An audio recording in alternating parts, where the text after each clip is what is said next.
Pagi itu langit di Kabupaten Majalengka, Jawa Barat tampak muram seolah belum pulih dari amukan alam semalam. Badai Tara yang melanda selama 2 hari 2 malam telah meninggalkan jejak kehancuran di sepanjang bantaran Sungai Cimanuk. Angin kencang, hujan deras dan air bah yang meluap telah merobohkan banyak rumah, menumbangkan pohon-pohon besar serta merusak jembatan gantung yang menghubungkan dua desa. Namun ketika cuaca mulai tenang dan matahari berusaha menembus awan kelabu, alam justru membuka sebuah rahasia kelam yang selama ini terkubur di bawah tanah. Di desa Cipasung, seorang nelayan tua bernama Pak Hadi Santosa, 72 tahun, sedang menapaki jalan tanah becek menuju tepi sungai. Ia dikenal sebagai nelayan tradisional yang setiap pagi memasang perangkap ikan di aliran Cimanuk. Rumahnya sederhana, terbuat dari papan berdiri di tepi sawah yang kini penuh lumpur pasca banjir. Semoga jala masih ada, gumamnya pelan sambil menenteng ember plastik dan sebatang bambu panjang. Suara serangga dan percikan air menyambut langkah tuannya. Ketika sampai di tikungan dekat sungai, Pak Hadi tertegun. Seluruh tebing tanah di sisi utara sungai telah longsor sejauh hampir 20 meter. Lumpur dan akar pohon berserakan. Beberapa perangkap ikannya hanyut entah ke mana. Ia menghela napas panjang hasil kerja berbulan-bulan seolah hilang begitu saja. Namun pandangannya tiba-tiba berhenti pada sesuatu yang aneh di dinding tanah yang baru runtuh itu. Ada benda putih kecil menonjol keluar di antara akar-akar yang terkabut. Awalnya ia mengira itu hanya akar bambu atau rangka binatang yang terseret arus. Ia melangkah mendekat, mencoba menarik benda itu dengan tongkat bambu. Tapi ketika tanah di sekitarnya rontok sedikit, benda putih itu menampakkan bentuk bulat sempurna dengan 2 rongga gelap di bagian atasnya. Pak Hadi membegu. Jantungnya berdegup kencang. Itu tengkorak manusia, bisiknya dengan suara nyaris tak terdengar. Keringat dingin mengalir di pelipisnya meski udara pagi masih lembab. Ia menatap lebih lama dan baru sadar bahwa di sekitar benda itu masih ada potongan tulang lain, bahkan ada 2 tengkorak kecil lain di kedalaman tanah. Kenggerian membuat lututnya lemas. Ia segera mundur beberapa langkah, menarik napas panjang, lalu gemetar mengeluarkan ponsel butut dari sakunya. Dengan tangan bergetar ia menghubungi ketua RT setempat dan melapor ke Polres Majalengka. Tak lama setelah itu area sungai yang biasanya sunyi mulai dipenuhi orang. Petugas kepolisian, tim Inafis dan warga desa berdatangan. Garis polisi dipasang di sekeliling lokasi longsor. Aroma lumpur bercampur bau lembab memenuhi udara. Di bawah komando Komisaris Besar Arif Wijaya, tim forensik mulai melakukan penyelidikan awal. Mereka bekerja hati-hati mengenakan sarung tangan dan masker, menggali perlahan lapisan tanah di sekitar lokasi.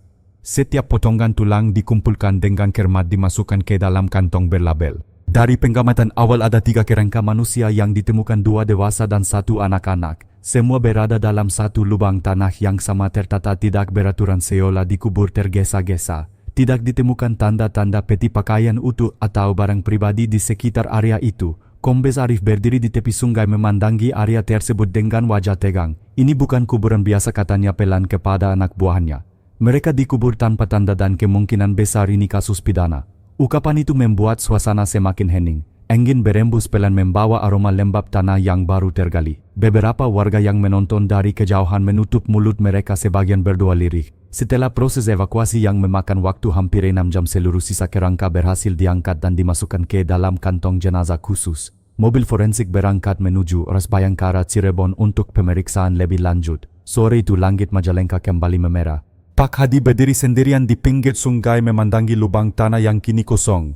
Tuhan, apa yang sebenarnya terjadi di sini, gumamnya pelan. Ia tak tahu bahwa penemuannya pagi itu akan membuka tabir tragedi yang sudah hampir setahun terkubur. Sementara itu di ruang rapat Polres Majalengka, Komisaris Besar Arif menatap peta besar yang terbentang di meja.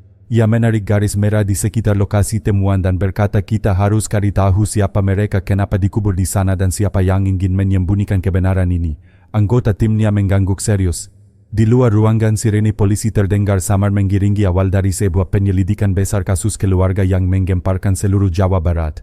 Pagi berikutnya ruang forensik di Rs Bayangkara Cirebon dipenuhi kesibukan. Bau antiseptik bercampur dengan aroma lembab tanah yang masih menempel pada kantong jenazah. 3 kantong hitam itu berbaris rapi di atas meja baga dingin, masing-masing diberi label korban A, korban B dan korban C. Dokter forensik Dr. Rani Prasetyo, seorang ahli berpengalaman, memimpin timnya dengan ekspresi serius. Ia sudah terbiasa dengan berbagai kasus sulit, tetapi penemuan di Majalengka ini terasa berbeda. Tidak ada identitas, tidak ada luka jelas, dan semua dikubur di tempat terpencil, katanya pelan. Kita harus menemukan sesuatu. Pemeriksaan dimulai. Setiap potongan tulang dibersihkan dengan air steril dan sikat lembut. Suara gesekan halus memenuhi ruangan. Dari bentuk panggul dan struktur tulang tengkorak mereka segera menyimpulkan bahwa dua kerangka adalah laki-laki dan perempuan dewasa sementara yang ketiga adalah anak laki-laki berusia sekitar 8 tahun. Ini tampaknya satu keluarga, ujar Dr. Rani. Semua orang di ruangan itu saling berpandangan misteri semakin dalam. Tim mencatat tinggi badan korban pria sekitar 170 cm, korban perempuan 160 cm dan anak 115 cm. Tak ada tanda luka tusuk patah tulang atau cedera akibat benda tumpul. Tidak ada peluru. Semua tulang masih utuh. Kalau bukan kekerasan fisik mungkin rakun gumam salah satu analis forensik. Dr. Rani mengangguk, kita kirim sampel tulang dan jaringan ke laboratorium toksikologi. Kalau benar mungkin masih ada sisa zat berbahaya yang bisa kita identifikasi. Sementara itu di Polres Majalengka, Kombes Arif Wijaya memimpin rapat darurat. Di papan tulis besar yang menempelkan foto-foto dari lokasi kejadian. Di tengah papan tertulis besar 3 kerangka tanpa identitas. Arif menatap timnya satu persatu. Kita tidak punya nama, tidak punya saksi dan tidak punya waktu kejadian yang pasti. Tapi satu hal jelas, ini bukan kematian alami. Langkah pertama, tanya AKP Tio Nugraha, penyidik muda. Cari semua laporan orang hilang di wilayah Majalengka dan sekitarnya dalam 2 tahun terakhir, jawab Arif. Khusus keluarga 3 orang, ayah, ibu dan anak. Mulai dari sekarang, perintah itu segera dilaksanakan. Tim menyisir arsip laporan di Majalengka, Indramayu, Cirebon, Kuningan hingga Sumedang. Ratusan nama dikokohkan dengan data forensik. Namun setelah beberapa hari hasilnya nihil.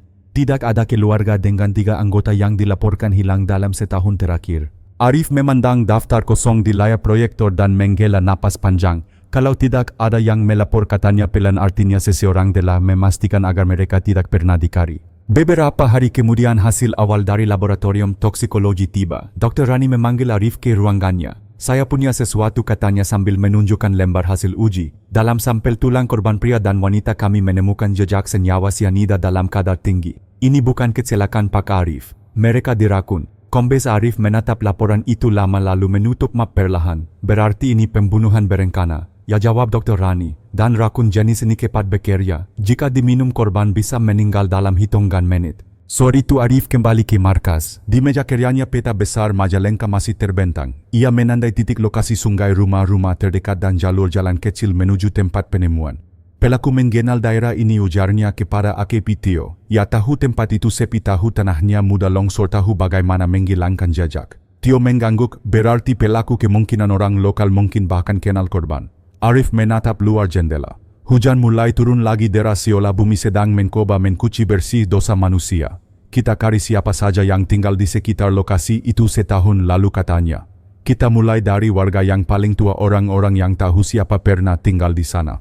Keesokan harinya, tim penyidik turun ke lapangan. Mereka mendatangi rumah-rumah di sekitar desa Cipasung. Sebagian warga masih trauma akibat banjir, namun beberapa orang mengingat sesuatu. Dulu sebelum banjir besar di rumah dekat sawah itu ada keluarga kecil, ujar seorang ibu parubaya bernama Bu Yati. Suami istri dengan anak laki-laki kecil. Tapi sejak sekitar setahun lalu rumah itu kosong. Orang-orang bilang mereka pindah ke Jawa Tengah. Arif dan Tio saling berpandangan. Apa ibu tahu nama mereka? Bu Yati berpikir sejenak. Kalau tidak salah namanya Pak Adi Santoso. Istrinya Bu Laras, anaknya Dimas. Nama-nama itu tercatat cepat di buku catatan penyidik. Arif menatap arah rumah kosong di kejauhan yang kini tertutup rumput tinggi dan dindingnya penuh lumut. Adi Santoso, kenapa kau pergi tanpa jejak? Sore itu laporan lengkap dikirim ke meja Kombes Arif. Semua data menunjukkan arah yang sama. Keluarga Santoso memang menghilang setahun lalu tanpa kabar, tanpa laporan kehilangan dari siapapun. Arif memejamkan mata sejenak. Ia tahu satu hal, jika tidak ada yang mencari mereka maka seseorang sengaja memastikan demikian.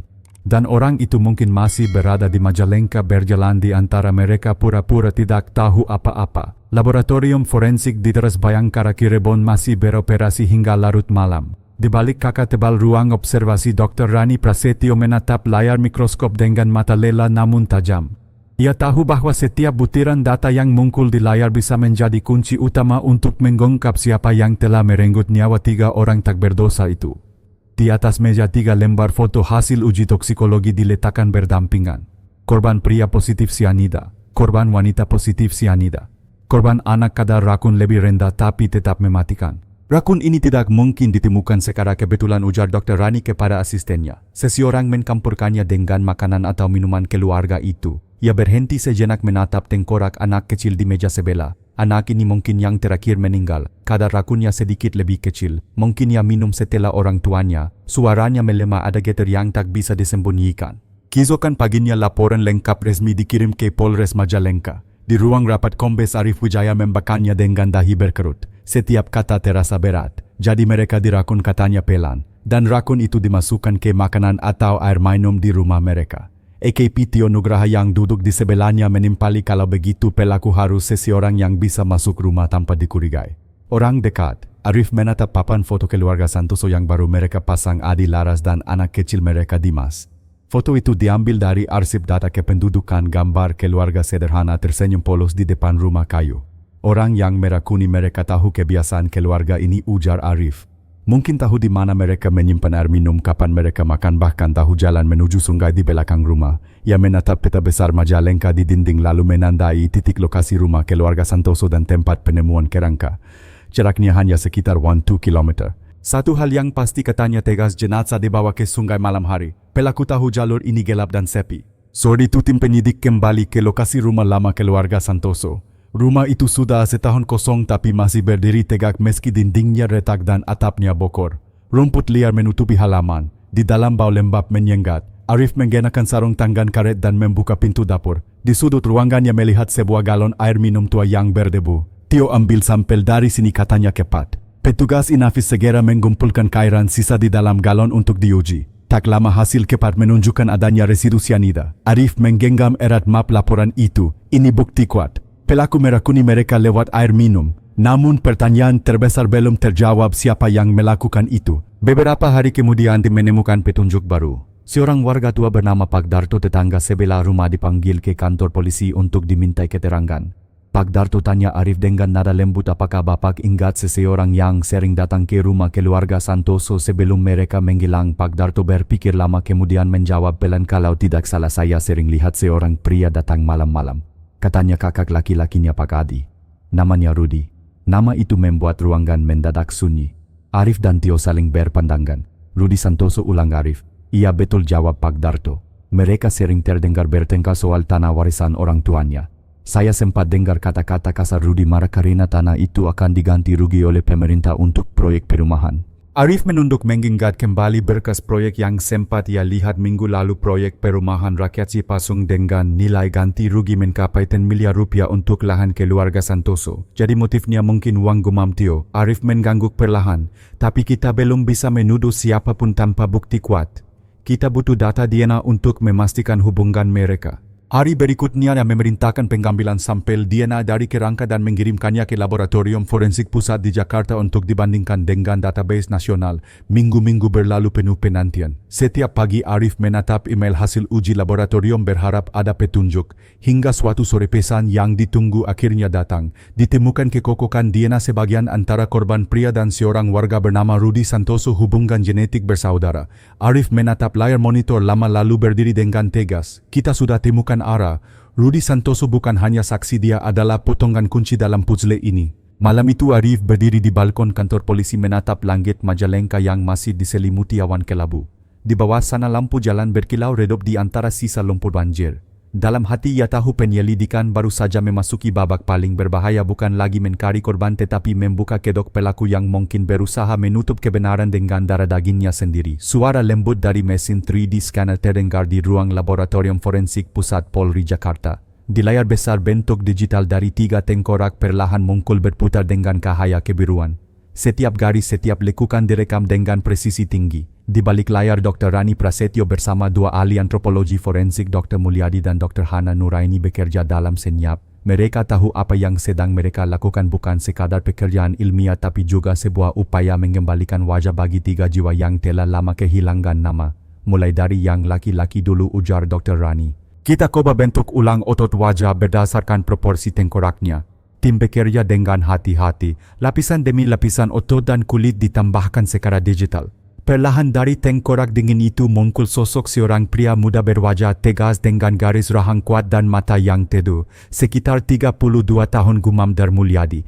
Wajahnya tenang seperti orang baik. Sekarang yang perempuan, lanjut Dr. Rani. Di layar berikutnya bentuk wajah seorang wanita muncul lembut berwajah oval, hidung mancung kecil dan bibir tipis. Tatapannya meski hanya simulasi seolah menyimpan kesedihan yang mendalam. Dan terakhir tim beralih ke tengkorak anak kecil. Ketika rekonstruksi selesai suasana ruangan menjadi hening. Wajah bokal laki-laki itu tampak ceria dengan pipi bulat dan mata besar penuh rasa ingin tahu. Tidak ada yang berbicara selama beberapa menit. Ketiganya hanya menatap layar seolah menghadapi keheningan yang lebih dalam dari sekadar laboratorium dingin. Dr. Rani menarik napas panjang. Kita akan kirim hasil ini ke Polres Majalengka. Mungkin seseorang di sana masih mengenal wajah-wajah ini. 2 hari kemudian Kombes Arif Wijaya berdiri di depan layar proyektor di ruang konferensi Polres. Gambar 3 wajah hasil rekonstruksi kini terpampang besar. Wajah seorang pria muda, seorang wanita dan seorang anak laki-laki kini bukan lagi sekadar data forensik melainkan wajah nyata yang menatap kembali pada semua orang di ruangan itu. Arif berbicara dengan suara pelan namun tegas. Teman-teman mereka bukan lagi kerangka tanpa nama. Mereka adalah manusia. Mungkin pernah tinggal di antara kita. Mungkin pernah tersenyum, berdoa, bekerja dan bermimpi. Ia berhenti sejenak menatap layar lalu melanjutkan, tugas kita adalah menemukan siapa yang telah mengambil semua itu dari mereka. Keesokan paginya gambar-gambar tersebut disebarkan ke publik melalui media lokal dan nasional. Berita itu menjadi viral di seluruh Jawa Barat. Judul di layar televisi berbunyi, Polisi Majalengka rilis rekonstruksi wajah 3 korban misterius diduga satu keluarga. Ratusan panggilan telepon masuk ke hotline Polres. Ada yang mengaku mengenal, ada yang hanya merasa mirip, ada pula yang sekadar penasaran. Petugas mencatat setiap laporan dengan teliti memverifikasi satu persatu. Namun sebagian besar berujung buntu hingga suatu sore panggilan dari Desa Lewi Munding masuk. Seorang pria parubaya bernama Sutrisno mengatakan, "Pak, saya lihat wajah laki-laki di TV itu mirip sekali dengan tetangga lama saya, Adi Santoso. Tapi keluarga itu sudah hilang setahun lalu." Arif segera mengirim tim ke lokasi. Ketika mereka tiba di rumah Sutrisno, pria itu menunjukkan foto lama di ponselnya, foto 3 orang berdiri di depan rumah kayu dengan senyum sederhana. Dokter Tio yang ikut ke lapangan menatap foto itu dan terdiam. Wajah pria itu sama persis dengan hasil rekonstruksi. Begitu juga wanita dan anak di sisinya. Ini mereka, bisiknya. Tak diragukan lagi. Malam itu Polres Majalengka kembali dipenuhi aktivitas. Arif menatap foto keluarga Santoso yang kini resmi dikonfirmasi. "Akhirnya kita tahu siapa korban-korban itu," katanya pelan. Ia kemudian membuka berkas lama dan menulis dengan huruf besar di papan putih, "Korban Adi Santoso, 32. Laras Wulandari 30, Dimas Aditya 8." Seluruh ruangan hening. Setelah berbulan-bulan bekerja dalam kegelapan, kini mereka memiliki arah yang jelas. Tapi bersamaan dengan itu muncul pula bayangan besar di balik kasus ini. Siapa yang membuat mereka menghilang? Arif menatap nama di berkas berikutnya, Rudi Santoso, kakak laki-laki Adi. Orang yang disebut-sebut sering datang ke rumah korban sebelum keluarga itu hilang. Orang yang memiliki motif, akses dan pengetahuan tentang tanah warisan. "Sekarang kita tahu siapa korban," ujar Arif dengan nada dalam. "Waktunya mencari siapa pelaku." Beberapa jam kemudian di ruang pribadi Arif, Tio masuk membawa laporan baru. "Pak, kami sudah konfirmasi ke BPN Badan Pertanahan Nasional. Sebulan sebelum keluarga Adi menghilang, separuh tanah warisan mereka sudah dialihkan atas nama Rudi Santoso." Arif menatap dokumen itu lama sekali. Lalu berkata pelan, "Jadi benar. Dia tidak hanya mencuri tanah tapi juga nyawa." Di luar jendela malam Majalengka terasa sunyi dan berat. Lampu-lampu jalan menyala samar di antara kabut seolah menyembunyikan bisikan kegelapan. Namun di dalam ruangan itu satu hal kini jelas, wajah-wajah yang muncul dari tanah tidak lagi diam. Mereka seperti menuntut keadilan yang telah ditunda terlalu lama. Dan bagi Kombes Arif, keadilan itu baru saja memulai langkahnya. Hujan turun lembut di halaman Polres Majalengka pagi itu. Udara terasa berat seperti membawa kabar yang belum diungkapkan. Di ruang penyidik, Kombes Arif Wijaya menatap tumpukan berkas di mejanya. Ia telah melewati ratusan kasus namun tak ada yang membuat dadanya sesak seperti yang satu ini. Kasus keluarga Adi Santoso kini semakin jelas. 3 korban telah dikenali. Namun satu pertanyaan besar masih menggantung di udara, siapa yang menyiapkan rakun itu dan mengapa mereka dikubur tanpa jejak? Arif tahu jawaban, mungkin tersembunyi di satu tempat DNA. Seminggu sebelumnya, ia telah mengirim sampel sumsum tulang korban pria ke Laboratorium Forensik Nasional di Jakarta untuk dibandingkan dengan data genetika yang pernah dikumpulkan oleh Lembaga Kependudukan. Pagi itu hasilnya akhirnya tiba di tangannya. Amplop bersegel merah bertuliskan hasil analisis DNA kasus Majalengka 2024. Tangannya sedikit gemetar ketika membuka amplop itu. Di dalamnya ada 2 lembar laporan hasil uji dan sebuah surat resmi yang ditandatangani oleh kepala laboratorium.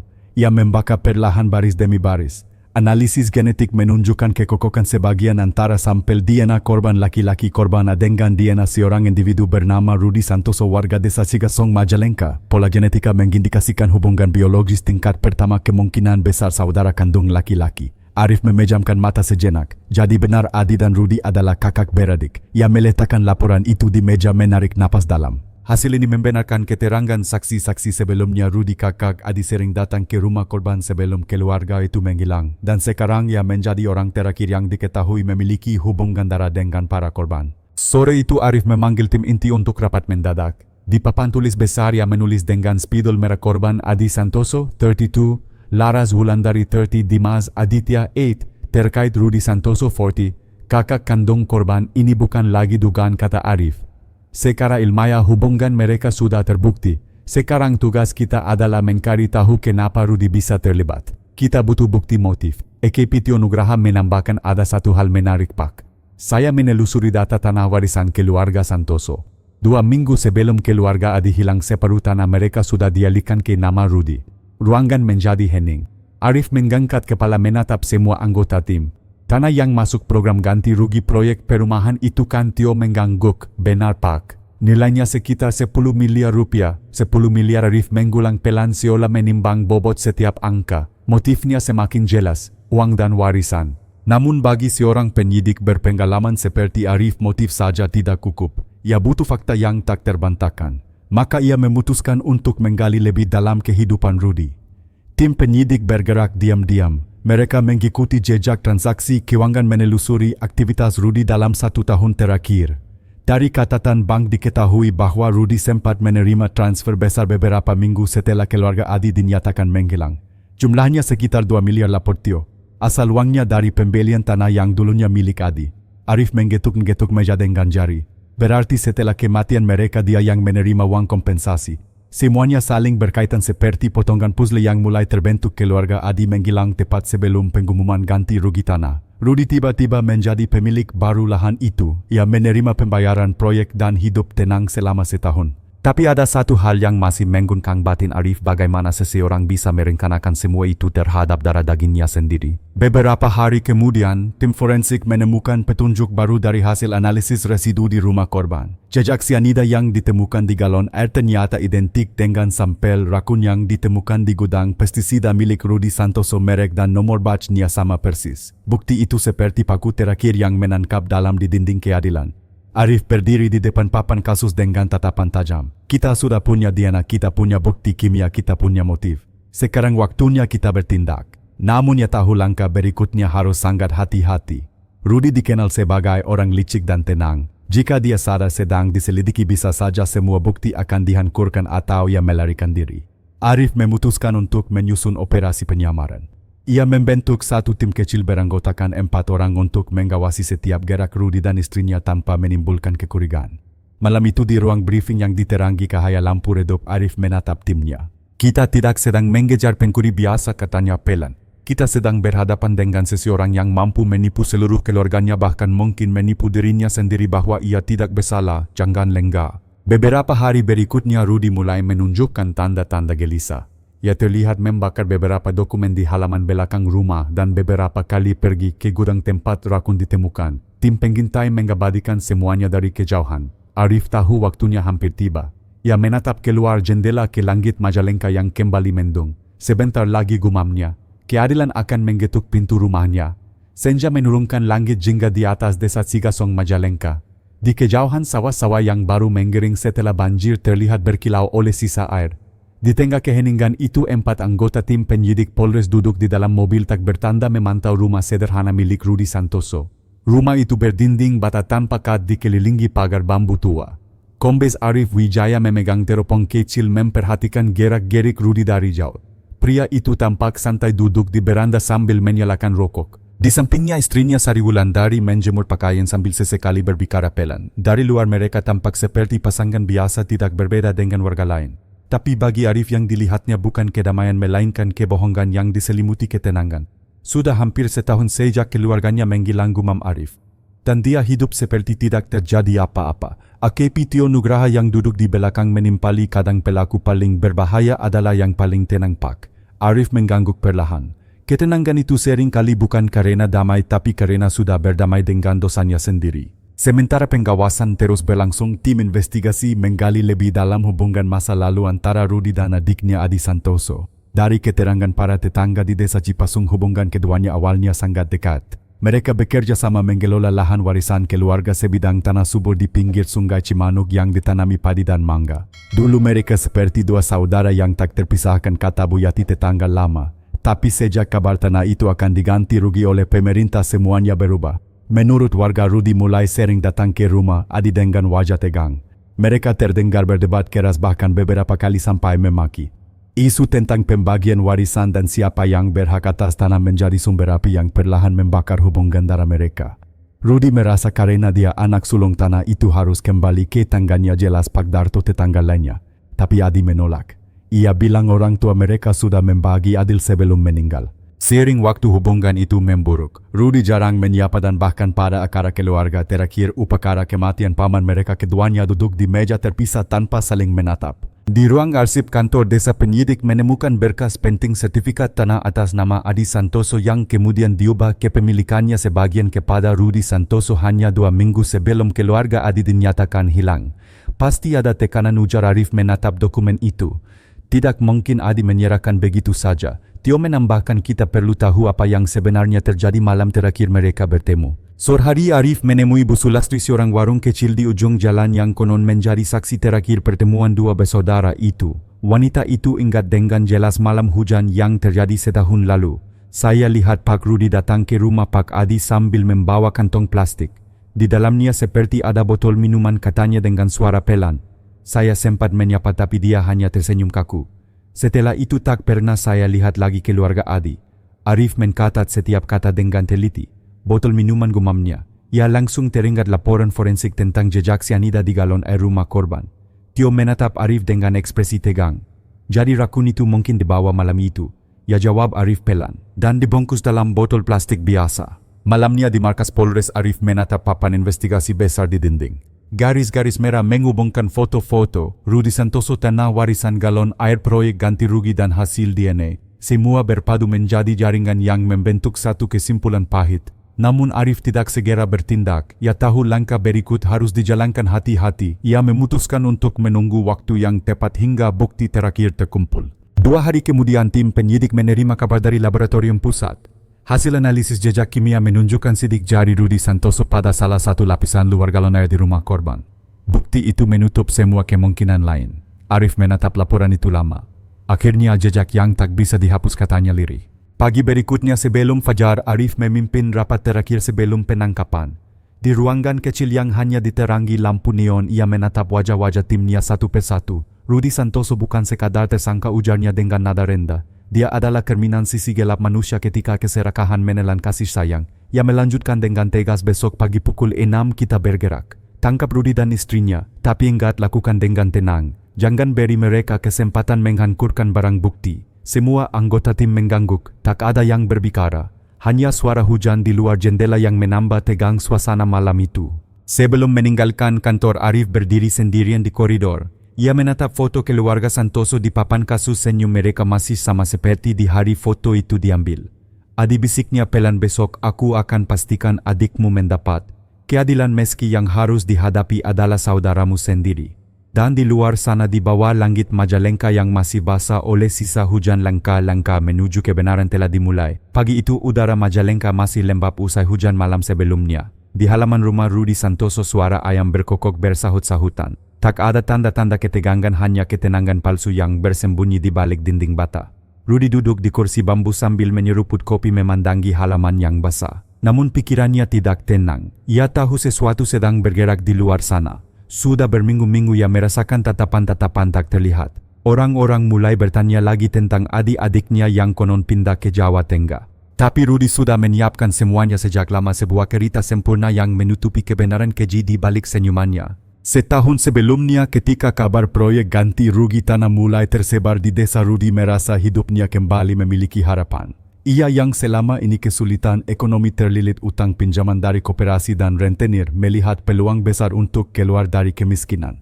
Namun tanah yang akan dibayar mahal itu bukan miliknya, melainkan milik adik-adik yang selama ini dianggap lebih beruntung. Rasa iri dan frustrasi tumbuh di hatinya menggerogoti seperti karat. Ia mulai memutar otak bagaimana agar tanah itu bisa berpindah tangan tanpa menimbulkan kecurigaan. Langkah pertama menciptakan cerita tentang hutang.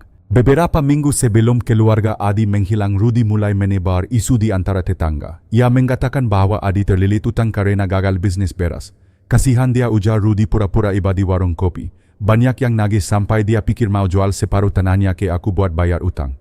Tak butuh waktu lama cerita itu menyebar ke seluruh desa. Setiap orang mulai percaya bahwa Adi memang sedang dalam kesulitan. Dan ketika akhirnya keluarga Adi benar-benar menghilang, semua orang mengira mereka kabur karena malu dan dikejar hutang. Pintar sekali, ujar AKP Tio Nugraha saat membacakan laporan kesaksian warga di hadapan Kombes Arif.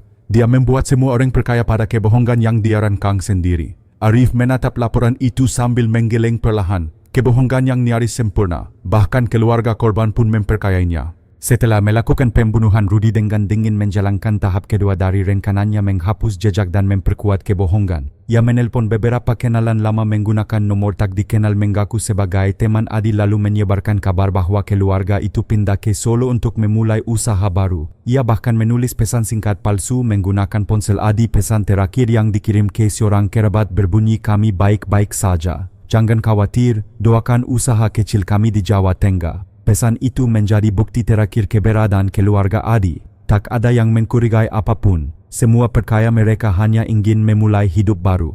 Dalam penyelidikan, tim IT forensik berhasil melacak kembali ponsel itu dan menemukan bahwa pesan tersebut dikirim setelah waktu kematian korban yang diperkirakan oleh hasil forensik. Fakta itu menjadi bukti bahwa pesan itu dikirim oleh pelaku, bukan korban. Arif menatap layar komputer dengan wajah tegang. Dia tidak hanya merakuni mereka, katanya pelan, tapi juga membunuh mereka untuk kedua kalinya lewat kebohongan. Untuk memastikan semua data benar, Arif dan tim mendatangi kantor koperasi simpan pinjam Mekarjaya tempat Rudy mengaku bahwa Adi berutang. Di sana petugas koperasi menunjukkan catatan yang mengejutkan, tidak ada nama Adi Santoso dalam daftar nasabah manapun. Yang berutang justru Rudy, ujar petugas koperasi sambil menunjukkan dokumen. Dan dia belum membayar cicilan selama 3 bulan sebelum keluarganya hilang. Arif menatap Tio, matanya berkilat. Jadi alasan Adi berutang hanyalah cerita penutup. Pelaku sebenarnya adalah dia sendiri. Tio mengangguk. Dan dia memanfaatkan kematian adiknya untuk menutupi utangnya sekaligus merebut tanah ganti rugi. Malam itu di ruang kerjanya, Arif menatap berkas yang kini semakin tebal. Setiap halaman berisi satu lapisan dari kebohongan yang dirangkai dengan rapi. Tapi seperti semua kebohongan semakin sempurna, tampaknya semakin mudah ia retak. Ia menulis catatan kecil di margin dokumen, motif utama keserakahan dan rasa iri, modus pembunuhan dengan racun sianida, disertai manipulasi sosial melalui kebohongan, hutang dan pelarian.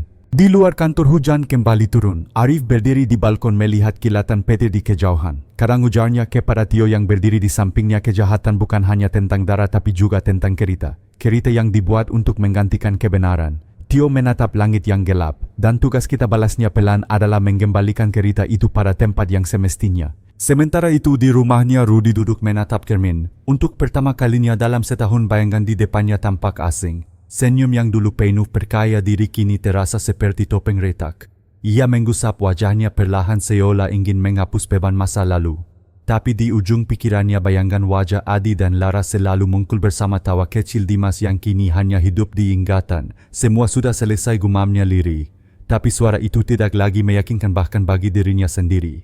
Di markas Polres, Arif menutup map tebal bertuliskan kasus Santoso tahap penentuan. Ia tahu babak terakhir akan segera dimulai, babak di mana setiap kebohongan akan diuji di hadapan kebenaran.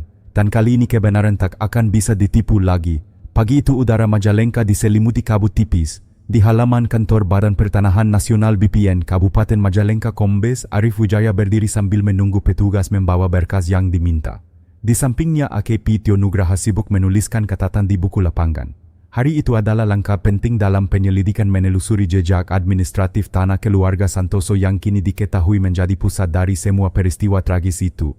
Beberapa menit kemudian seorang staf BPN membawa map berwarna hijau dan menyerahkannya kepada Arif. Ini semua dokumen yang berkaitan dengan lahan atas nama keluarga Santoso Pak. Arif mengangguk dan membuka map itu perlahan. Di dalamnya terdapat fotokopi sertifikat tanah, surat balik nama dan bukti transaksi ganti rugi dari proyek pemerintah perumahan rakyat Cipasung.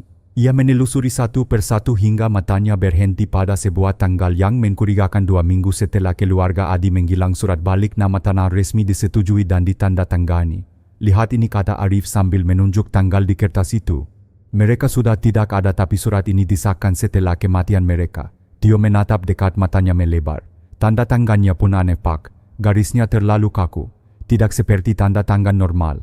Arif memejamkan mata sejenak. Berarti tanda tangan ini dipalsukan. Untuk memastikan, mereka mengundang ahli grafologi dari Bandung, Dr. Ratna Kusuma, yang memeriksa perbandingan tanda tangan asli Adi dari dokumen lama dan yang ada di berkas BPN.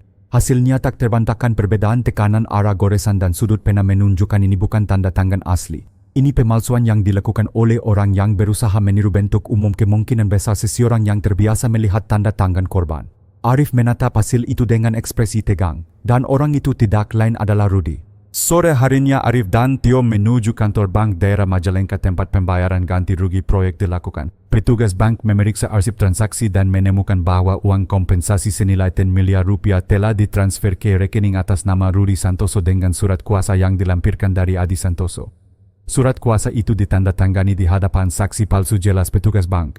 Kami hanya menerima karena semua dokumen terlihat resmi. Tio menatap Arif. Jadi dia memalsukan tanda tangan, membuat surat kuasa fiktif dan mengkarkan seluruh uang ganti rugi atas nama adiknya. Arif menarik napas dalam. Dia membunuh, menipu dan mencuri semua dalam satu rencana yang sempurna. Namun di tengah keberhasilan mengumpulkan bukti, hati Arif terasa berat. Ia melihat foto keluarga Santoso yang disimpan di map kecil di sakunya. Wajah Adi, Laras dan Dimas tampak bahagia seperti keluarga sederhana yang tak pernah menyakiti siapapun. Semua ini demi uang gumamnya Pelan. Hanya demi selembar sertifikat dan angka di rekening 3 nyawa melayang. Keesokan harinya Arif memutuskan untuk menggali lebih jauh tentang hubungan Rudy dengan pihak proyek. Ia menemui Pak Hendro, pejabat dari Dinas Perumahan Rakyat yang dulu mengurus proyek tersebut. Setelah melihat foto Rudy, Pak Hendro tampak terkejut. Ya, saya pernah bertemu pria ini. Dia datang ke kantor beberapa kali, mengaku sebagai pemilik lahan yang akan diganti rugi. Ia membawa surat lengkap dan KTP. Kami tidak pernah curiga. Apakah waktu itu ada anggota keluarganya bersama dia, tanya Arif. Tidak, dia datang sendirian. Tapi dia tampak sangat percaya diri. Arif menghela napas berat. Kepercayaan diri yang datang dari dosa, katanya lirih. Sore menjelang malam Arif dan Tio kembali ke Polres membawa semua bukti dokumen tanah palsu, surat kuasa fiktif, transaksi bank dan hasil uji tanda tangan. Semuanya disusun di meja besar ruang investigasi. Arif berdiri di depan timnya dan berkata dengan suara mantap. Rekan-rekan, rahasia tanah warisan ini akhirnya terbuka. Semua jalur uang dan dokumen mengarah ke satu nama, Rudy Santoso. Ia menatap papan besar di dinding yang kini dipenuhi foto garis dan catatan merah. Motifnya jelas, keserakahan. Modusnya lengkap, rakun pemalsuan tanda tangan, manipulasi sosial. Korbannya darah daging sendiri. Suasana ruangan menjadi sunyi. Semua anggota tim menyadari bahwa mereka sedang menyaksikan salah satu kasus pembunuhan keluarga paling kejam di Jawa Barat, bukan karena kebrutalan fisik tapi karena dinginnya logika seorang manusia yang menukar cinta dengan uang. Malam itu Arif menulis laporan resmi ke Kapolda Jawa Barat untuk mendapatkan surat perintah penangkapan. Di bawah cahaya lampu meja ia menandatangani halaman terakhir dengan tangan tegas. Mulai besok operasi penangkapan Rudy Santoso akan dilaksanakan, ujarnya kepada Tio. Tidak ada lagi alasan, semua rahasia sudah terbuka. Tio mengangguk, dan tanah yang ia kira bisa menutupi dosa kini justru menjadi saksi bisu keburukannya. Arif menatap keluar jendela ke arah langit malam yang gelap. Benar, Tio, katanya pelan. Bahkan tanah yang ia kianati kini menolak diam. Ia mengembalikan apa yang terkubur, bukan hanya tubuh tapi kebenaran. Malam turun pelan di atas desa Cigasong, menyelimuti rumah-rumah sederhana dengan cahaya lampu minyak yang temaram. Dari kejauhan suara jangkrik terdengar bersahut-sahutan, namun di rumah Rudy Santoso kesunyian itu terasa menakutkan. Ia duduk sendirian di ruang tamu. Di hadapannya tergeletak amplop besar berisi uang tunai sisa dari pembayaran proyek ganti rugi tanah. Tangannya gemetar saat menyentuhnya, bukan karena dingin tapi karena perasaan yang sejak lama ia tekan mulai menkuat ke permukaan, ketakutan. Sejak beberapa hari terakhir ia merasa diawasi. Beberapa orang berpakaian sipil sering lewat depan rumah, menatap sekilas ke arah pintu. Mobil tak dikenal berhenti tak jauh dari sana setiap malam. Dan meskipun istrinya Sari terus meyakinkan bahwa semuanya aman, batin Rudy tidak lagi tenang. Di sisi lain Kota Kombes Arif Wijaya sedang memimpin rapat terakhir di ruang briefing Polres Majalengka. Di papan besar di depan foto Rudi Santoso terpampang jelas dikelilingi oleh garis merah yang menghubungkan dokumen palsu laporan forensik dan hasil autopsi 3 korban. Arif berbicara dengan nada berat tapi tenang, besok pukul 06.00 kita akan tangkap Rudi Santoso dan istrinya. Jangan beri mereka kesempatan menghancurkan barang bukti. Tim Alpha akan masuk dari depan, tim Bravo mengamankan belakang. AKP Tio Nugraha menambahkan tim IT sudah menyiapkan alat perekam di kedua ruangan interogasi. Kita akan periksa mereka secara terpisah. Tujuannya hanya satu, memecahkan ikatan di antara mereka. Arif mengangguk. Ingat, jangan hanya mencari pengakuan tapi juga memahami bagaimana keserakahan bisa membunuh nurani. Ini bukan sekadar kasus pidana. Ini kisah manusia yang menukar cinta dengan uang. Malam semakin larut, di rumah Rudi hujan mulai turun. Sari duduk di dapur menatap suaminya dengan wajah gusar. Kau kenapa terus gelisah, Mas, tanyanya pelan. Rudi menatap kosong ke dinding. Aku mimpi buruk, Sar. Setiap malam aku lihat Adi berdiri di depan rumah. Matanya kosong. Dia tidak bicara apa-apa, hanya menatap aku dan Dimas. Sari terdiam, wajahnya memukat. Ia juga sering merasa ada bayangan kecil berlari di lorong rumah seperti anak kecil. Kadangnya mendengar suara tawa samar di tengah malam, tawa yang mirip suara keponakannya dulu. Tapi mereka berdua memilih diam. Sudahlah, Mas, bisiknya. Kita sudah jauh berjalan. Tak ada jalan kembali. Namun di dalam hatinya ia tahu kebohongan yang mereka rawat mulai retak. Rudi makin sering berbicara sendiri, terkadang marah tanpa sebab, terkadang menangis di tengah malam. Sementara itu di ruang penyidik, Arif merenung di depan jendela. Angin membawa aroma tanah basah. Ia menatap keluar ke arah bukit gelap di mana jenazah keluarga Adi ditemukan setelah longsor.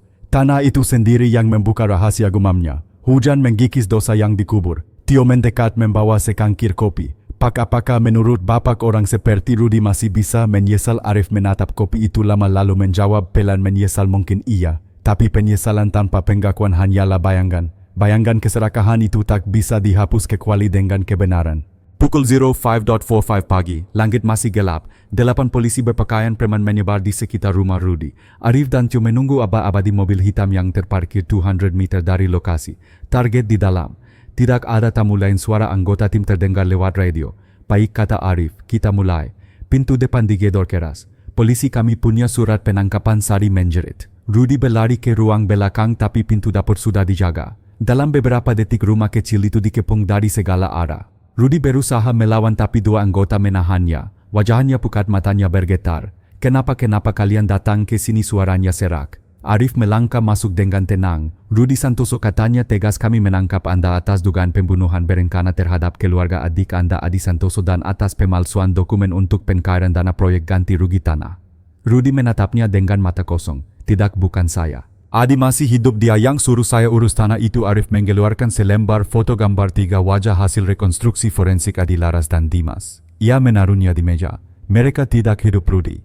Dan semua bukti menunjukkan tanganmu. Rudi lunglai. Ia jatuh terduduk di lantai menatap foto-foto itu lama seakan ingin menolak kenyataan. Air matanya menetes tanpa suara. Kenapa, bisiknya? Kenapa kalian menemukan mereka? Arif menatapnya tajam. Karena alam tak bisa diajak bersekongkol dengan kejahatan. Tanah yang kau kira akan menyimpan rahasiamu justru mengungkapkannya. Hening panjang memenuhi ruangan. Hanya suara hujan di luar dan napas berat Rudi yang terdengar. Dalam perjalanan ke kantor polisi, Rudi duduk di kursi belakang mobil tanggan di borgol. Ia menatap keluar jendela, jalan yang basah, sawah yang berembun dan langit yang mulai terang. Dalam pantulan kaca mobil ia melihat wajahnya sendiri, pekat tua dan asing. Mungkin, katanya pelan tanpa menatap siapapun, aku memang pantas mati. Tapi yang menyakitkan bukan kematian melainkan kenyataan bahwa aku membunuh darahku sendiri. Arif yang duduk di depan tidak menjawab. Ia tahu di balik kata-kata itu bukanlah penyesalan sejati melainkan ketakutan terhadap bayangan dosa yang kini tak bisa lagi ia sembunyikan. Di luar, matahari pagi mulai menembus kabut. Jalanan kecil menuju sungai tempat jenazah dikubur terlihat menggilap oleh sisa hujan. Dan di sanalah bayangan keserakahan akhirnya memudar, bukan karena pengampunan tapi karena kebenaran yang telah menuntut harga penuh. Ruang interogasi Polres Majalengka malam itu terasa dingin dan sunyi. Lampu neon putih menggantung tepat di atas meja logam memantulkan cahaya yang tajam ke wajah Rudi Santoso yang duduk dengan tangan di borgol. Di seberangnya Kombes Arif Wijaya dan AKP Tio Nugraha mempersiapkan berkas-berkas akhir. Di ruangan lain, Sari, istri Rudi, juga diperiksa secara terpisah. Jam di dinding menunjukkan pukul 21.37. Hujan tipis masih terdengar di luar jendela berjeruji. Arif membuka map besar dan meletakkan foto-foto di atas meja foto 3 korban hasil rekonstruksi wajah forensik dan bukti dokumen tanah palsu. Ia menatap Rudy dalam diam selama beberapa detik sebelum berkata perlahan, "Rudy Santoso, kami tidak butuh alasan. Kami butuh kebenaran. Katakan apa yang sebenarnya terjadi malam itu." Rudy terdiam lama. Tatapannya kosong tapi matanya gemetar. Di sudut bibirnya tampak garis tegang menahan sesuatu yang ingin peka antara kebohongan dan kejujuran. Tio menambahkan dengan suara datar, "Kami sudah punya semua bukti, Rudy. Rakun sianida ditemukan di galon air di rumah adikmu. Rekening bank atas namamu menerima transfer 10 miliar rupiah. Dan tanda tangan surat kuasa itu palsu. Hasil analisis grafologi tak bisa salah." Rudy menunduk, nafasnya berat. Saya tidak ingin membunuh mereka," gumamnya hampir tak terdengar. Arif mengkondongkan tubuh, tapi mereka mati. Dan rakun itu tidak masuk sendiri ke air. Hening menggantung, hanya terdengar bunyi detik jam. Rudy akhirnya menatap Arif dengan mata merah. "Saya cuma ingin bagian saya, Pak. Tanah itu milik keluarga." Tapi Adi menolak. Dia bilang tanah itu untuk keluarganya, untuk anaknya. Dia lupa saya juga anak dari orang tua yang sama. Arif menjawab pelan tapi tajam, "Dan karena itu kau merasa berhak membunuh?" Rudy menutup wajahnya dengan kedua tangan. Suaranya peka. "Tidak, saya cuma ingin dia mendengar saya, tapi malam itu segalanya berubah." Arif memberi isyarat kepada Tio agar membiarkan Rudy berbicara. Rudy menarik napas panjang kemudian mulai bercerita, suara liriknya memenuhi ruangan. "Malam itu saya datang ke rumah Adi. Saya bawa minuman dan makanan bilang ingin berdamai. Kami duduk di ruang tamu, anaknya Dimas masih bermain di sudut. Adi sempat tersenyum, dia pikir semuanya sudah beres." Rudy berhenti sejenak, matanya kosong menatap meja logam. "Saya sudah siapkan rakun di botol air. Saya pikir cuma ingin menakut-nakuti biar dia sadar kalau saya serius. Tapi saya salah hitung, saya pakai terlalu banyak." Tio menatapnya tajam. "Kau mencampur rakun sendiri." Rudy mengangguk lemah. "Saya beli dari seorang pekerja pabrik emas di Bandung. Dia bilang rakun itu kuat, cukup setetes untuk membunuh anjing. Tapi saya menuangkannya semua ke galon." Arif menggepalkan tangan di bawah meja, bukan karena marah tapi karena rasa jijik bercampur iba. "Lalu apa yang terjadi setelah itu?" Rudy memejamkan mata. "Kami makan malam, mereka minum hari itu. Tak lama Adi jatuh lalu laras menjerit. Saya panik tapi tak bisa berbuat apa-apa. Dalam 5 menit semuanya diam. Bahkan anak itu Dimas, dia hanya sempat memanggil ibunya 1 kali." Suara Rudy peka di ujung kalimat. Air matanya menetes di meja. Arif menatapnya lama lalu berkata pelan, "Dan setelah itu kau tidak pergi melapor. Kau memilih menggubur mereka." Rudy mengangguk. "Saya takut. Saya tahu kalau saya lapor saya akan dihukum mati." Sari menangis bilang semuanya sudah terlambat. "Kami akhirnya bawa mereka ke tepi sungai malam buta. Saya menggali tanah pakai sekop tangan berdarah tapi saya teruskan." Tio bertanya dingin, "Kau sadar kau sedang menggubur bukan orang asing tapi keluargamu sendiri?" Rudy menggigit bibirnya menahan tangis. "Saya tahu. Tapi saat itu saya bukan manusia lagi. Saya cuma bayangan yang digerakkan oleh ketamakan." Arif membuka catatan terakhirnya. "Setelah itu kau buat cerita palsu tentang hutang lalu pura-pura jadi korban. Kau bahkan menipu seluruh desa dan menkarkan uang proyek itu." Mengapa? Rudy tersenyum getir. "Karena saya pikir kalau saya punya uang itu semua dosa akan hilang. Saya ingin membangun rumah baru, hidup tenang. Tapi setiap malam saya mimpi mereka datang. Anak kecil itu selalu tersenyum di ujung tempat tidur saya. Kadang saya dengar suara air sungai seperti memanggil." Ruangan hening. Tio mematikan rekaman sementara Arif menatap wajah pelaku, wajah manusia yang telah kehilangan dirinya sendiri karena keserakahan. "Rudy," kata Arif dengan nada pelan, "kau tahu apa yang paling menyedihkan? Kau bukan hanya membunuh mereka. Kau membunuh kepercayaan keluarga. Kau membunuh makna dari kata saudara." Rudy menunduk dalam. "Kalau bisa, Pak," katanya dengan suara serak, "saya ingin ke sungai itu sekali lagi. Bukan untuk melarikan diri. Saya ingin minta maaf." Arif berdiri perlahan. "Maaf tidak akan mengembalikan nyawa. Tapi setidaknya dengan pengakuan ini mereka bisa beristirahat tenang." Ia memberi isyarat kepada petugas untuk membawa Rudy kembali ke sel tahanan. Rudy berdiri dengan langkah gontai menatap foto keluarga Adi di tangan Arif sebelum keluar ruangan. "Adi selalu bilang tanah itu tempat keluarga harus bersatu," gumamnya pelan. "Tapi saya malah menjadikannya kuburan." Setelah pintu menutup, Arif menatap ke arah Tio. Keserakahan membuat manusia buta, Tio. Tapi yang paling menakutkan, bahkan setelah membunuh sebagian dari mereka masih merasa benar. Tio mengangguk, wajahnya muram. "Dan hanya kebenaran yang bisa memutuskan bayangan itu, Pak." Arif menatap foto keluarga Santoso sekali lagi sebelum memadamkan lampu. Di balik kegelapan ruangan interogasi gema pengakuan Rudy masih terasa seperti suara yang terpantul dari dinding, mengingatkan bahwa di balik setiap dosa besar selalu ada satu hal kecil yang memulainya, ketamakan manusia. Hari itu pengadilan negeri Majalengka dipenuhi ratusan warga. Sejak pagi buta orang-orang sudah berdiri di halaman ingin menyaksikan secara langsung sidang yang telah menggungkang hati seluruh Jawa Barat kasus pembunuhan keluarga Santoso. Langit Majalengka mendung seolah ikut berduka.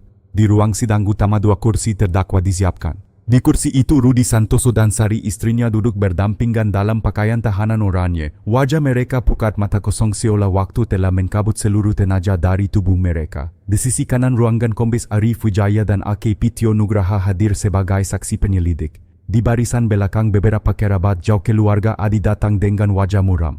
Tak ada lagi tangisan, hanya diam yang berat seperti doa tak terungkap. Sidang dibuka pukul 09.00 oleh Hakim Ketua Ibu Retno Widyaningrum dengan suara tegas namun bergetar. Sidang perkara nomor 144/2025/PN.MJL atas nama terdakwa Rudi Santoso dan Sari Santoso dinyatakan dibuka untuk umum. Setelah pembacaan dakwaan oleh jaksa, suasana ruangan berubah hening. Jaksa penuntut umum Bapak Herman Saputra berdiri dan mulai membacakan tuduhan dengan suara lantang bahwa terdakwa Rudi Santoso dengan sengaja dan terencana telah merakuni serta menghilangkan nyawa adik kandungnya Adi Santoso, istrinya Laras dan anaknya Dimas demi mendapatkan uang ganti rugi tanah senilai 10 miliar rupiah, bahwa perbuatan tersebut dilakukan bersama-sama dengan terdakwa Sari Santoso melalui perencanaan dan penyembunyian jenazah di tepi sungai Cimanuk, Majalengka. Setiap kalimat terasa seperti palu yang menghantam hati orang yang hadir. Rudi menunduk sedangkan Sari menitikan air mata diam-diam. Jaksa kemudian menunjukkan foto-foto forensik, dokumen palsu dan hasil pengakuan yang telah ditandatangani. Semua bukti ini membuktikan bahwa perbuatan terdakwa bukan kecelakaan melainkan rencana keji yang dilakukan dengan tenang, ungkap jaksa.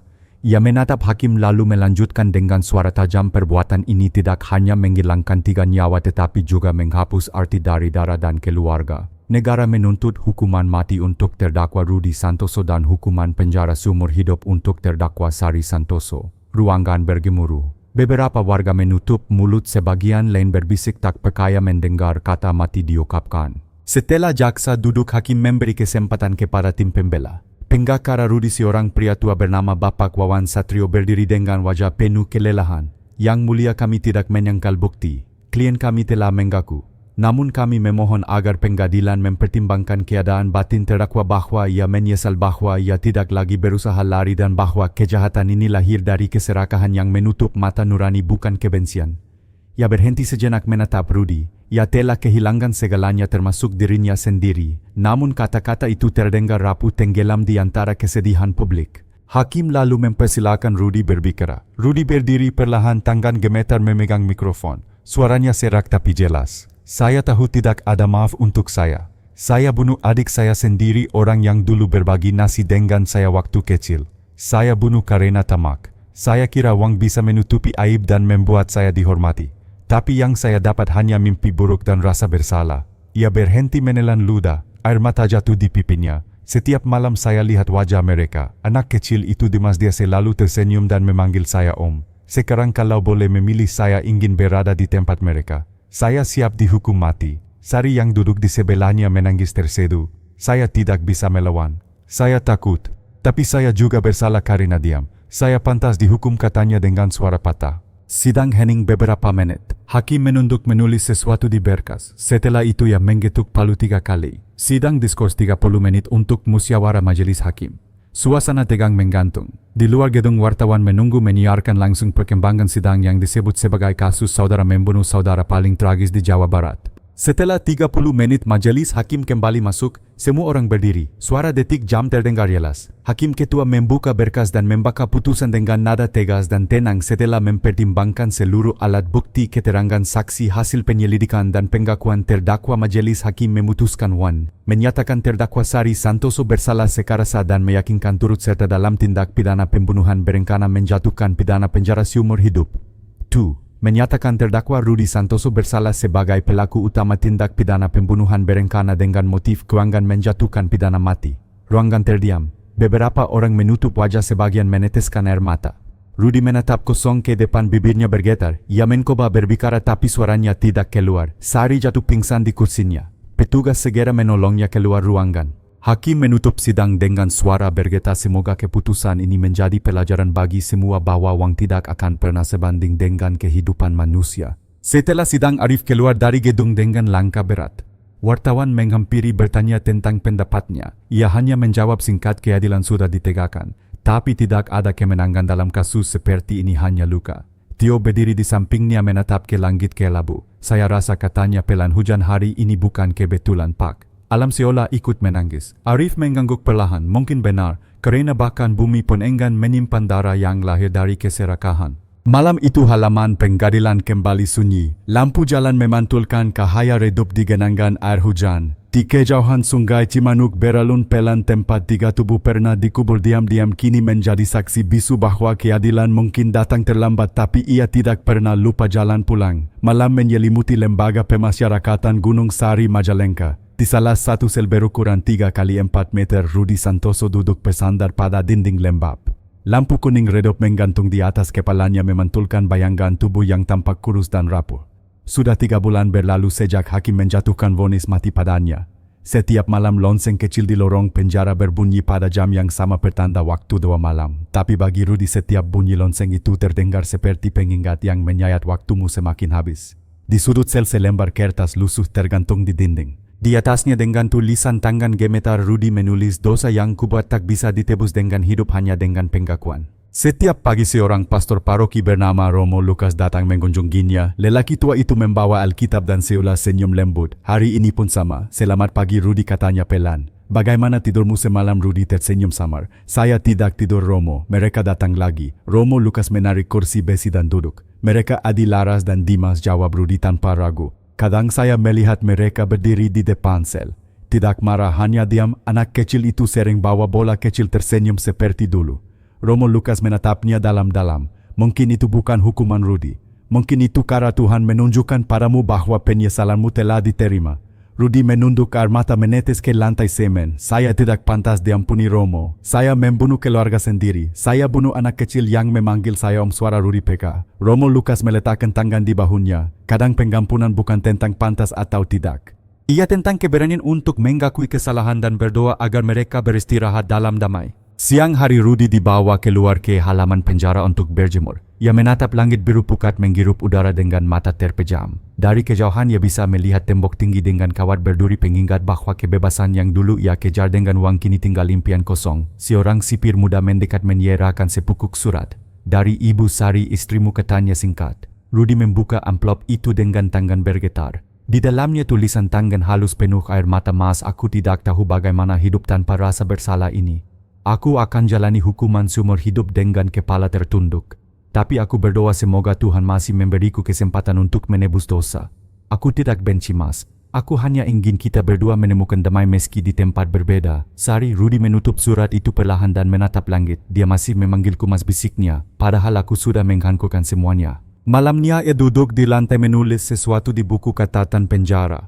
Tulisan tangannya kini lebih tenang. Kepada siapapun yang membaca surat ini, jangan biarkan uang membuatmu buta. Aku pikir kekayaan akan membuatku dihormati, tapi ternyata ia hanya menguburku dalam dosa. Aku iri pada adikku bukan karena dia kaya, tapi karena dia punya keluarga yang mencintainya tanpa syarat, sesuatu yang tidak pernah aku jaga. Ia menutup buku itu dan berbisik pelan, maafkan aku, Adi. Maafkan aku, Dimas. Beberapa hari kemudian tanggal pelaksanaan eksekusi diumumkan. Malam sebelum itu Romo Lukas datang lagi. Di tangannya ia membawa sepotong roti dan segelas air putih. Ini sakramen terakhir, katanya lembut. Rudi menatap roti itu lama lalu berkata pelan, saya tidak takut mati, Romo. Saya hanya takut tidak sempat meminta maaf langsung. Doamu sudah cukup, jawab Romo Lukas. Kadang kata maaf yang tulus bisa menembus para antara dunia dan akhirat. Rudi tersenyum lemah. Kalau begitu saya siap.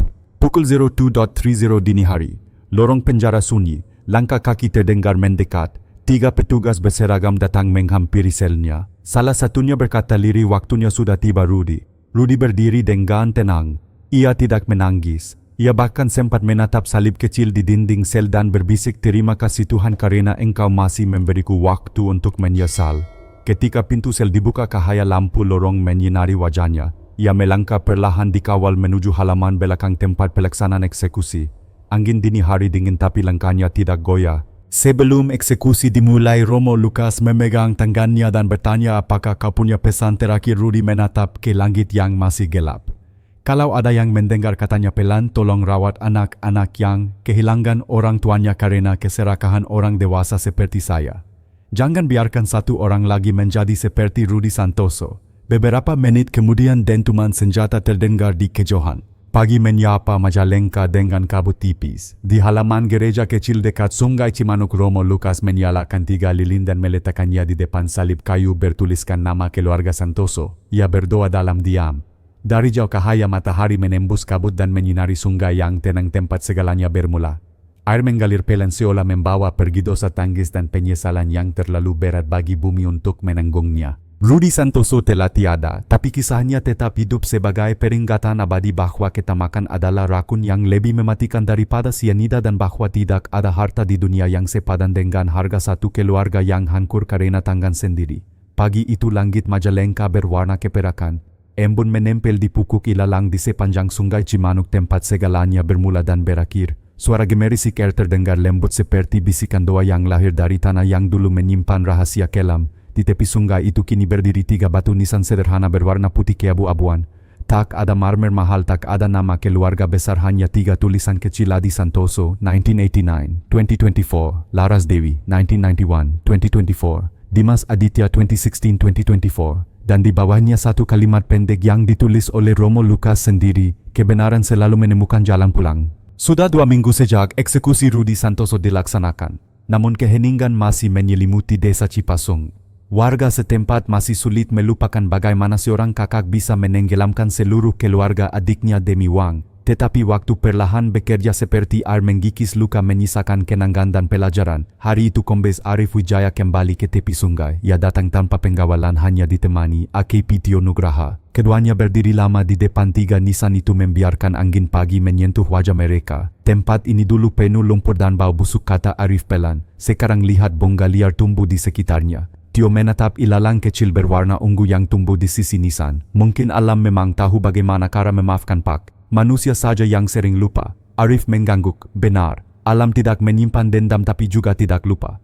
Ia hanya menunggu waktu yang tepat untuk membuka kebenaran. Beberapa menit mereka berdiri tanpa bicara. Hanya suara burung pipit dan desiran air yang menemani. Dari kejauhan terdengar lonceng gereja kecil berdentang 3 kali pertanda misa pagi dimulai. Pak, kata Tio pelan setelah semua ini, apakah Bapak masih percaya pada kebaikan manusia? Arif tersenyum tipis. Saya percaya, Tio. Tapi saya juga tahu bahwa di setiap manusia ada 2 sisi terang dan gelap. Kadang kita hanya butuh satu alasan kecil untuk memilih arah. Rudi memilih jalan gelap bukan karena ia dilahirkan jahat, tapi karena ia membiarkan keserakahan memimpin. Ia menatap sungai yang berkilau di bawah cahaya matahari. Dan sungai ini seolah mengingatkan saya bahwa setiap dosa akan mengalir ke muaranya sendiri. Cepat atau lambat semuanya akan kembali ke tangan Tuhan. Beberapa warga desa datang membawa bunga. Seorang ibu tua bernama Bu Wening, tetangga lama keluarga Santoso, menaburkan kelopak mawar di atas 3 nisan itu. Matanya berkaca kakak. Adi anak baik, katanya lirih. Dia selalu bantu tetangga bahkan waktu tak punya apa-apa. Tapi sekarang semua sudah tenang. Saya percaya mereka sudah di surga. Romo Lucas yang ikut datang mengangkat tangan dan berdoa. Suaranya lembut namun tegas menggema di antara pepohonan. Ya Tuhan, biarlah tanah ini menjadi saksi bukan atas dosa yang dilakukan tapi atas pengampunan yang Kau berikan. Biarlah sungai ini tak lagi membawa kisah duka melainkan pengingat bahwa kebenaran tidak pernah mati. Semua orang diam. Angin berhembus lembut menggoyangkan dedaunan. Seekor burung bangau terbang melintasi langit, sayapnya putih bersih seolah membawa doa menuju Cakrawala. Setelah misa singkat, Arif dan Tio duduk di batu besar dekat sungai. Pak, kadang saya heran, kata Tio. Kenapa selalu butuh tragedi sebesar ini untuk membuat manusia sadar akan nilai keluarga? Arif menatap jauh, suaranya rendah. Karena manusia sering lupa bahwa yang paling berharga bukanlah apa yang bisa dibeli tapi siapa yang tetap tinggal ketika segalanya hilang. Ia berhenti sejenak lalu menambahkan, keluarga Santoso mati karena keserakahan tapi kisah mereka hidup sebagai peringatan. Mungkin itu cara Tuhan menulis pelajaran lewat air mata manusia. Sore hari ketika semua orang telah pergi, hanya Romo Lucas yang masih tinggal di tepi sungai. Ia menatap 3 nisan itu sekali lagi lalu membisikkan doa terakhir. Semoga tanah ini yang dulu menelan tubuh mereka kini menjadi tempat yang mengampuni. Dari balik pepohonan sinar matahari sore menembus dedaunan jatuh tepat di atas batu nisan. Cahaya itu berkilau lembut menciptakan pelangi kecil di antara percikan air sungai. Romo Lucas tersenyum. Lihatlah, katanya pelan, bahkan alam pun tahu kapan saatnya berdamai. Di catatan harian Romo Lucas yang ditemukan kemudian ia menulis, kisah keluarga Santoso bukan sekadar kisah kejahatan. Ia adalah cermin manusia ketika cinta kalah oleh tamak dan ketika uang menutupi suara hati. Tapi Tuhan bekerja lewat waktu dan air, karena kebenaran seperti sungai selalu menemukan jalannya sendiri. Dan tanah sekejam apapun kisah yang disembunyikannya suatu hari akan belajar memaafkan. Menjelang senja Arif dan Tio berjalan meninggalkan tempat itu. Langit mulai berubah hingga awan berwarna merah muda terbentang di atas Cakrawala. Di belakang mereka sungai Cimanuk mengalir pelan membawa bersama arusnya kisah tragis yang kini menjadi legenda diam di Majalengka. Keadilan telah ditegakkan, dosa telah diungkap dan alam seperti seorang ibu tua yang bijaksana telah memeluk semuanya dengan tenang. Di ujung aliran air suara lembut bergema seperti bisikan dari bumi sendiri, aku tidak membenci siapapun. Aku hanya mengingatkan bahwa tidak ada rahasia yang bisa dikubur selamanya. Dan di sanalah di antara ilalang dan angin pagi kisah keluarga Santoso berakhir. Bukan dengan kebencian tapi dengan pengampunan tanah dan air, saksi bisu bahwa bahkan dari tragedi tergelap manusia masih bisa belajar arti kemanusiaan. 1 tahun telah berlalu sejak kasus keluarga Santoso mengguncang Majalengka. Desa Cipasung yang dulu diselimuti duka kini mulai hidup kembali. Jalanan yang dulu besek kini telah diaspal. Anak-anak kembali bermain leanggan di tepi sawah dan suara tawa mereka menggema menutupi kenangan pahit yang pernah menghantui wilayah itu. Namun di tengah keceriaan yang perlahan tumbuh kembali, bayangan masa lalu tidak pernah benar-benar hilang. Warga desa masih menyebut sungai itu dengan nama baru Sungai Pengampunan. Setiap bulan warga bersama Romo Lukas dan Kombes Arif datang untuk membersihkan area di sekitar sungai. Di tempat di mana dulu jenazah keluarga Santoso ditemukan, mereka membangun taman kecil dengan 3 patung merpati putih dari batu. Di bawahnya sebuah prasasti diukir, di sini pernah terkubur dosa, dan dari sini lahir kesadaran bahwa cinta keluarga lebih berharga dari segala harta. Romo Lukas selalu memulai upacara dengan kalimat yang sama: setiap tanah yang menelan air mata manusia suatu hari akan melahirkan pengampunan. Kombes Arif kini telah dipindahkan ke Bandung, tetapi setiap kali ada waktu ia kembali ke Majalengka. Hari itu ia datang mengenakan pakaian sipil sederhana. Saat berdiri di tepi sungai, ia memandangi arus air yang berkilau di bawah sinar matahari sore. Di sampingnya AKP Tio berdiri sambil memegang kamera dokumentasi. Mereka sedang membantu membuat film pendek edukatif untuk sekolah-sekolah di Jawa Barat. Film itu diberi judul Rahasia Sungai Cimanuk Ketika Keluarga Lupa Maknanya. Pak, kata Tio pelan, menurut Bapak apa yang paling penting untuk disampaikan kepada anak-anak sekolah lewat film ini? Arif menatap ke langit dan menjawab bahwa kejahatan tidak selalu dimulai dari kebencian Tio. Kadang ia lahir dari hal yang lebih halus, rasa iri, rasa kurang, dan keinginan untuk lebih. Tapi begitu keserakahan mengambil alih, manusia kehilangan jiwanya. Ia menatap sungai yang mengalir lembut. Dan hanya ketika semuanya sudah hancur baru kita sadar bahwa yang hilang bukan uang tapi kemanusiaan. Film dokumenter itu tayang 2 bulan kemudian di beberapa sekolah menengah. Gambar-gambar menampilkan keindahan alam Majalengka, aliran sungai Cimanuk, dan kuplikan rekonstruksi penyelidikan kasus Santoso. Di akhir tayangan suara narasi, Arif menggema dengan tenang: setiap rahasia yang dikubur oleh manusia akan dibuka oleh alam. Karena air, angin, dan tanah semuanya adalah saksi Tuhan. Dan pada akhirnya tidak ada harta yang sebanding dengan satu keluarga yang hilang karena keserakahan. Para siswa yang menonton film itu terdiam lama. Beberapa guru meneteskan air mata. Di balik tragedi mereka melihat pelajaran yang nyata, pelajaran tentang nilai kehidupan, tentang keluarga, dan tentang arti kejujuran. Sementara itu Sari Santoso yang kini menjalani hukuman seumur hidup di Lapas Wanita Tangerang menulis surat kepada Romo Lukas setiap bulan. Dalam salah satu suratnya ia menulis: Romo, setiap malam saya mendengar suara air di luar sel. Saya suka berpikir itu suara Sungai Cimanuk membawa doa dari Adi, Laras, dan Dimas. Saya tahu saya tidak akan pernah keluar dari tempat ini, tapi saya ingin keluar dari penjara di hati saya sendiri. Saya berdoa semoga suatu hari jiwa saya bisa diterima kembali oleh Tuhan. Romo Lukas membalas surat itu dengan satu kalimat pendek: ketika engkau berani menatap dosamu tanpa bersembunyi, saat itu juga pengampunan sudah mulai bekerja. Di Majalengka, Taman Memorial Keluarga Santoso kini menjadi tempat refleksi bagi warga dan wisatawan. Banyak orang datang bukan hanya untuk berdoa tetapi juga untuk belajar. Sekolah-sekolah membawa murid mereka ke sana setiap akhir semester mendengarkan kisah tragis itu dari para relawan yang menjaga tempat tersebut. Seorang siswa menulis di buku tamu, saya belajar bahwa kejahatan tidak selalu terdengar keras. Kadang ia datang dalam bisikan lembut bernama keserakahan. Tapi yang lebih kuat dari kejahatan adalah kesadaran untuk berubah. Suatu sore ketika matahari hampir tenggelam, Arif kembali berdiri di jembatan tua yang menghadap ke sungai. Angin sore membawa aroma tanah basah dan suara burung-burung pulang ke sarang. Ia menutup matanya dan berbisik, semoga mereka damai di sana. Tio berdiri di sampingnya menatap langit berwarna jingga. Pak, katanya, setelah semua ini Bapak percaya Tuhan masih bicara lewat alam. Arif tersenyum. Setiap hari Tio, kadang lewat air yang menggalit, kadang lewat langit yang mendung. Tapi yang paling sering lewat hati manusia yang akhirnya mau mendengar. Sungai Cimanuk terus mengalir membawa cerita dan rahasia tapi juga membawa pengampunan. Di tepiannya bongga liar tumbuh setiap musim, bukti bahwa kehidupan selalu menemukan jalan bahkan setelah kematian. Dan di tengah gemerisik air yang tenang seolah ada suara lembut yang berbisik dari alam sendiri, aku telah memaafkan tapi jangan lupa. Kisah keluarga Santoso pun berakhir bukan sebagai cerita kejahatan melainkan sebagai peringatan tentang kemanusiaan bahwa ketamakan bisa mematikan tetapi penyesalan yang tulus mampu menyalakan cahaya kecil di tengah kegelapan. Karena pada akhirnya sebagaimana air selalu kembali ke laut, kebenaran dan pengampunan pun selalu menemukan jalannya pulang. Kisah ini mengajarkan kita bahwa keserakahan adalah rakun paling halus yang tidak datang dengan teriakan tetapi dengan bisikan lembut dalam hati, kau butuh lebih. Rudy Santoso bukan lahir sebagai orang jahat yang hanya membiarkan iri dan tamak menutup mata hatinya hingga menghancurkan keluarga sendiri. Dari tragedi ini kita belajar bahwa keluarga adalah harta yang paling berharga. Tak ada uang atau tanah yang mampu menebus kehilangan cinta dan kepercayaan. Kebenaran mungkin datang terlambat tapi ia tak pernah hilang. Alam dan waktu akan selalu membuka apa yang manusia coba kubur. Pengampunan adalah anugerah tertinggi. Tidak hanya untuk korban tapi juga untuk pelaku yang berani menyesal dan menatap dosanya. Jangan biarkan keserakahan kecil tumbuh menjadi dosa besar. Karena setiap kejahatan selalu bermula dari pikiran yang tidak dijaga.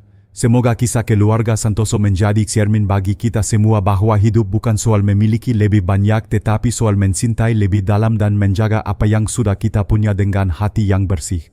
Jika kamu percaya bahwa setiap kisah memiliki pelajarannya sendiri, maka subscribe sekarang juga agar tidak melewatkan kisah-kisah penuh makna lainnya, cerita nyata, pelajaran hidup dan air mata yang berubah menjadi kekuatan. Tekan tombol subscribe, nyalakan lonceng notifikasi dan bergabunglah bersama kami dalam perjalanan menghadirkan kisah-kisah yang menyentuh hati karena setiap video bukan hanya cerita tetapi cermin kehidupan yang sesungguhnya.